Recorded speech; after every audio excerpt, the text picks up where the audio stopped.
Hey guys, welcome to Tom Talks. On this episode, we're going to be talking about a bunch of new home developments that are coming up. You're going to learn how Dallas is losing its edge. We're going to talk about a building that A&M might be blowing up here pretty soon. And learn about how Texas stole from California. And we'll close it out with a little lesson on assets versus liabilities and whether your house is an asset or a liability. Hey guys, welcome to Tom Talks. My name is Tom Jung, and this is my co-host, Jack Lisenby. And welcome. First off, I've got to plug our social media. We are on Facebook and Instagram at Tom's Texas Realty and on TikTok at tom.things. I'm pretty sure. And, first off, we were trying to check right before this. If you listened last week, we had trouble giving away a $50 gift card for people that filled out a survey, mainly because we thought that perhaps the email looked too scammy. It went straight to spam every time. Yeah, you won a $50 gift card. Anyways, if you haven't seen it, we remade the intro to Full House, and there's a video on Instagram, TikTok, and Facebook. Anyways, we're looking for our next idea for video. If you've got a good idea for us, post it on there. We're going to pick the best one and send out a $50 gift card. We were going to do it today, and then Jack and I realized that we don't know how to work social media, and I couldn't find what I was looking for. So anyways, you got a little bit more time if you want to throw something in there. So anyways, coming off the Thanksgiving break, do anything cool for Thanksgiving? We kept it pretty simple. Went over to my girl's mom's house, and they're Mexican, but she really likes American food, so she wanted to have an American Thanksgiving, and so I got to experience what a Mexican family thinks is an American Thanksgiving. Was it what you thought it would be? I mean, it was pretty on par. Okay. Was there a turkey? Yeah, there was a little bit of flair to it, but overall it was pretty standard. Was there salsa provided for the turkey? No. Okay. No, everything it was gravy. Everything was very, very American. Okay. All right. Cool. Very cool. We ended up going out to Midland. My sister and brother-in-law live out there. Mm-hmm. So, that was a fun, flat 4-hour drive to get there and back. I'm sure the scenery was lovely. Yeah, it really wasn't. But on my way out, we drove through Mineral Wells, which, segue, is the site of their first ever, it's Mineral Wells' first planned development ever. Okay. And for those of you who may not be familiar with where Mineral Wells is, it's just west of Weatherford, and Weatherford is just west of Fort Worth by about 20 minutes or so. And anyways, these houses are going to start in the low 300s, high 200s. Okay. Gotcha. I'm asking. As you the you Mineral sent the Wells? article to me. Yeah. Yeah. Do you so remember? it was they're going to start in like the mid 200 range from what I remember. Oh wow. Okay. Which is a lot lower than that's really good actually. Yeah. What we're seeing. The median price in Parker County is $389. That's crazy. Which is crazy. Yeah. So that tells you there's some big houses out there. And also interesting, when I started in real estate, I believe the median, and this was 6 years ago, the median price in the Dallas-Fort Worth area was roughly $230,000, and I think today it's $310. So Dang. Crazy, yeah. Hopefully you bought a house back then. Also, there's a new development going into Forest Hill.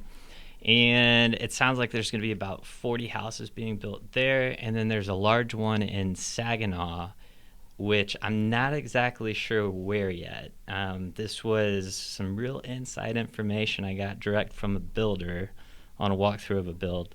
And I couldn't find anything on Saginaw. There's a small article about Forest Hill, but like location, any of that kind of stuff, it's not there. And so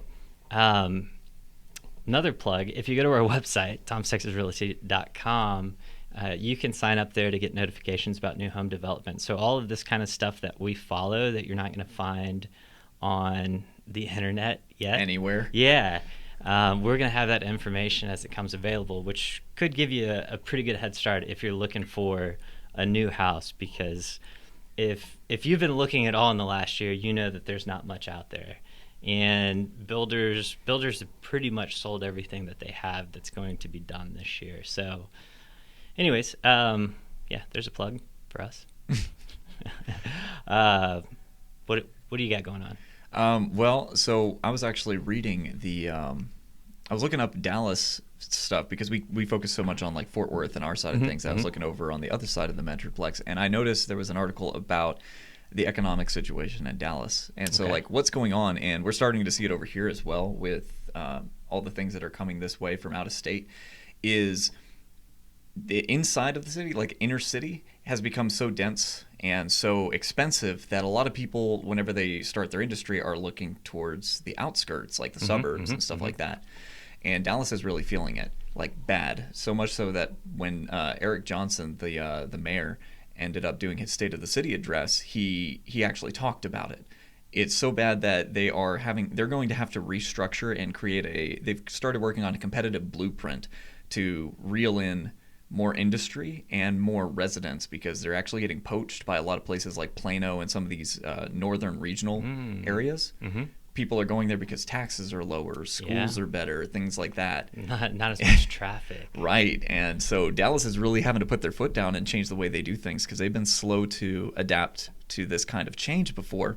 But now that they're an economic powerhouse, not just on a state level, but like a national level, they really need to start looking to the future. That's interesting. Yeah, I can totally see that though, because your tax rate over there, like I think it actually in Plano, once you add in the school taxes and everything else, it's close to 3%, which is the highest in the Metroplex.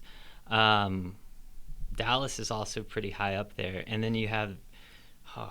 Every time I drive through Dallas, I'm like, this is why I don't live here. Yeah. It's crazy. It's so bad during rush hour. And I'm sure anybody listening that's from LA would be like, yeah, you guys know nothing of traffic. Yeah. But, yeah, I can see that. Well, that's good. In downtown, like everything is really dense, but I think they've done a nice job of kind of the city planning aspect. Like there's a lot of places like at Staten Island where you can have a townhome or a condo and walk to the shops and everything else. The thing that surprises me is South Dallas hasn't had more attention, and I think it's probably the crime rate. I know it's higher there, but I know in is it Bishop Parts maybe the like the southwest side, there's a lot going on down there. But yeah, it seems like all the expansion goes north and nothing's happening on the south side. Yeah, well, you have a lot of other cities up there as well. Like if you go further northwestish, you have like your Grapevine, the Flower Mound area, things like that. So it's kind of just filling in the gap between the edge of North Dallas and the eastern edge of that part of the Metroplex as well. Whereas if you go south, there's really nothing but rural Texas south of Dallas. Yeah, that's true. So it kind of makes sense, like from a development standpoint. And I think a lot of these industries are going to come in and soak up that nice, cheap real estate in that area, and we're going to see more development there. Yeah. Well, in Fort Worth, Texas A&M is looking to build a new campus. Say campus. It's really a couple buildings. So they currently have their law program there. And this is interesting. I found out reading through this. It's currently in the Southwestern Bell, throwback, Switchboard Center that they renovated. Okay. Yeah. And so I thought that was interesting, just that there was a switchboard facility back in the day in Fort Worth. Yeah, it had to have been from a while ago. Yeah. So for those of you who were born, after 1950, I don't know when switchboards happened, but basically, like when you first called somebody, there was physically a person that would like unplug and plug something else in to connect you, right? Yeah. So, anyways, so they're actually not sure if they're gonna knock the whole building down and start over, which I think they should, just from the looks of it, but or renovate it. But to me, I think it needs to be a lot bigger. But it's exciting. There's a lot of companies like your big ones, Alcon and Lockheed, American Airlines, that are all wanting to do partnerships and things like that with the school. So that could be a really good thing for downtown. Okay, that's pretty cool. Yeah, not only that, but I've got a buddy that lives downtown, and ever since COVID hit, it's not been the same. Like the amount of people that come into downtown to work and everything else, just because COVID changed so much, a lot of people are working from home more. And he said it's kind of creepy. just the lack of people now, it's way better than it was. Right. But for like, I don't know, it recently got better, but it's still not as busy as it used to be. Yeah, I'm starting to see that. Anytime I have to plot a course through Fort Worth, it actually takes me through downtown because a lot of the times the traffic's just so slow that it's actually faster now. Yeah, and so it's been a big issue for the so there's a bunch of businesses around there, like restaurants and whatnot, which it was like lunch break was like a big thing because people would leave the office, walk over, and grab a bite to eat. But anyways, it'd be interesting to see how Fort Worth adjusts to all the new stuff. But that'd be pretty cool. Yeah.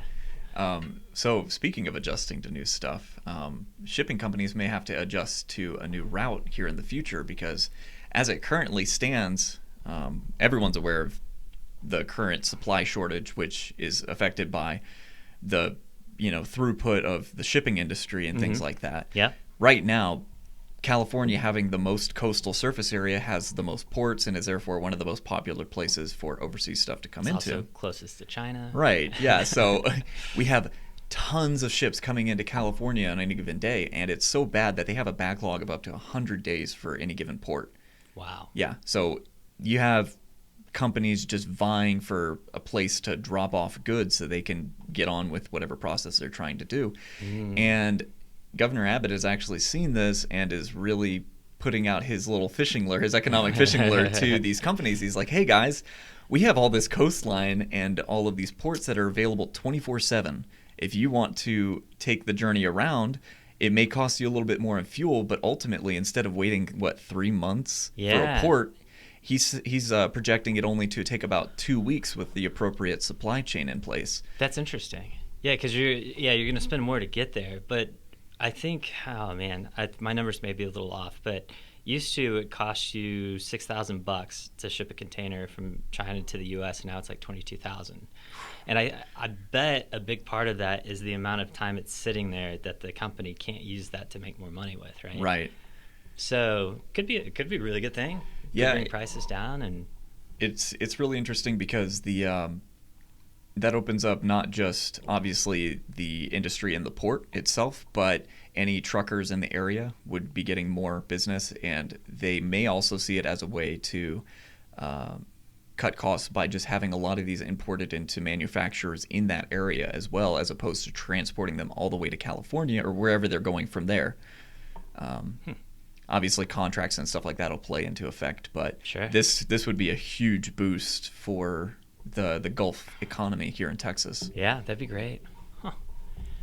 Very cool. Well, hopefully something comes up of it. Right, instead of just hearsay. Yeah.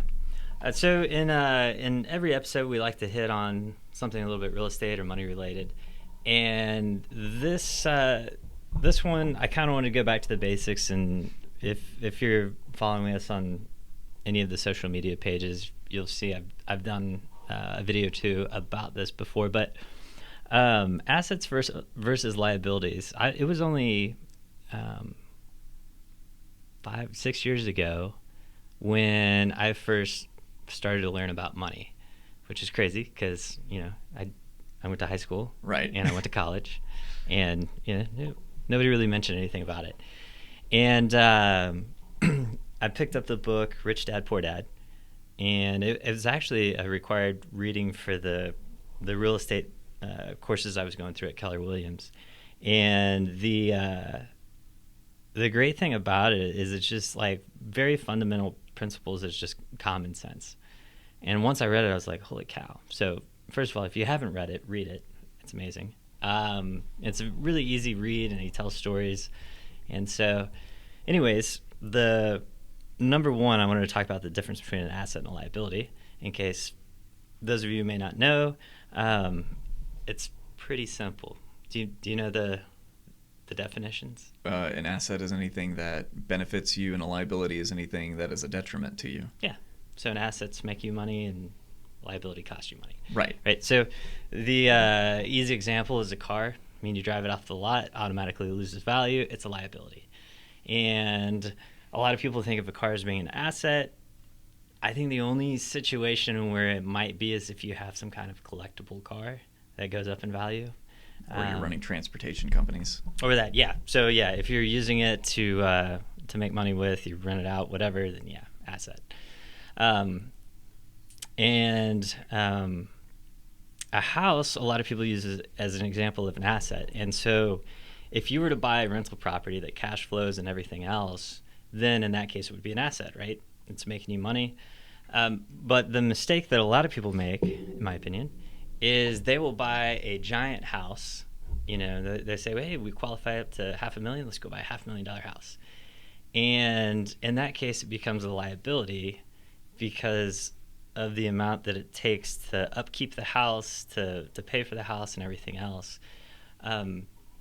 It's just, it really depends on what you buy. I looked at the first few houses that I bought. I was like, how do I make these an asset once I leave? And so I made the decision, and this was right out of college, to buy houses that I could turn around and rent after I was done with them. So I would take a look at what the house would rent for, what my payment would look like, all that kind of stuff, and thought, okay, well, if it comes down to it, I've got another exit than just selling the property.